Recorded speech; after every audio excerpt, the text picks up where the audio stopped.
We've shared our experiences and feelings through blogs, YouTube, and Facebook.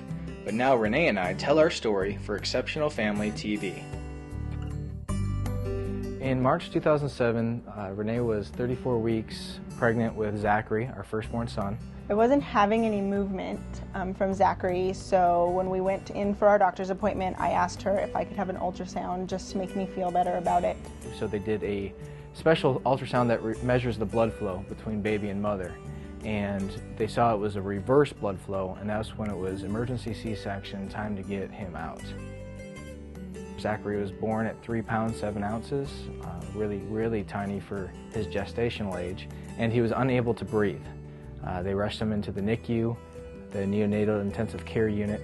During that 30 days that he ended up being in the NICU, trying to get him off of ventilation and off of any kind of breathing assistance. And every day he got stronger. The doctors told us that he was normal, everything would be fine. He was premature, so he would be a little behind in his development. At the end of those 30 days, he came home to us at 4 pounds 5 ounces. He was a very tiny baby. We were really scared to have him home. Mm-hmm. We had quite a number of signs with Zachary. He had fisted hands, arched back all the time, crossed eyes, scissoring legs, pointed toes, basically everything on the list with CP, but our doctor just kept telling us he'll grow out of it. He's a preemie. It's probably from his reflux. And at 7 months old, he started having seizures. It was these jackknife convulsions where his torso would bend over, his arms would kind of fly up, and his eyes would roll back. That scared the heck out of us. They did an MRI to see what was causing these seizures, and they saw that there was severe brain damage. And that's when we got our diagnosis of cerebral palsy.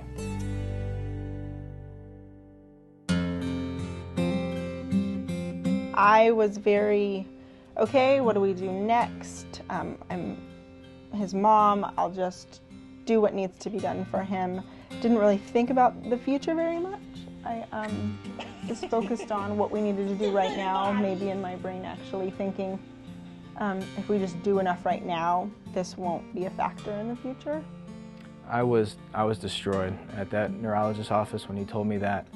I was ignorant to it. I didn't know what it meant. I think just like a lot of people out there don't know what it means. I looked at him and I said, well, is this something he can grow out of? You know, and he very kindly and just seriously looked at me and said, no, this is lifelong. And that's when it really hit me, and like a punch in the gut, and I saw all of my hopes and dreams and everything shattered. You know, a very selfish view, you know, looking back 2020, but at the time that's how I felt. I was crushed, and I went into a depression. It was really devastating for me, and for a while it kind of angered me the way Renee just seemed to sail on through it. Yeah, I think it just caused a lot of problems, a lot of fighting. You know, with time we came together and we started seriously talking about what each of us were going through, and we found common ground amongst each other about what our roles were in Zachary's life moving forward, and to both take a very positive approach to his life. I have learned that I have a purpose. I now have direction, and it's a positive direction with Zachary. Zachary's taught me to love my neighbor as myself. He's really opened me up to change, you know, my personality.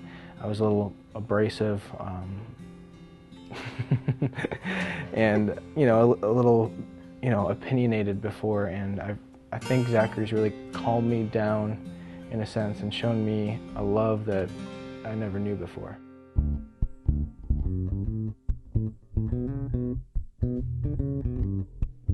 I personally hope Exceptional Family TV will have an impact with parents who are raising children with special needs around the world, that they have a community that they can connect with, even though the miles may separate them, and also provide this weekly show for them to feel, you know, connected with all of these different families out there, because as we have found out and heard through other people's stories time and time again, when you have a child with special needs, it's most often the case that you're the only one in your immediate circle of family and friends who are going through what you're going through.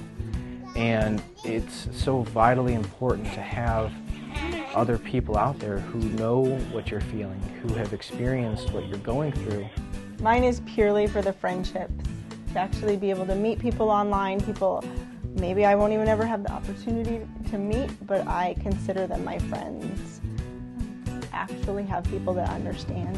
Another purpose I personally have is that other people outside of the special needs community will see this show, will see these parents, will see these stories, and really realize that we're normal people going through extraordinary circumstances, but not to, shy away from children with special needs or to be afraid of them, but to see them as people.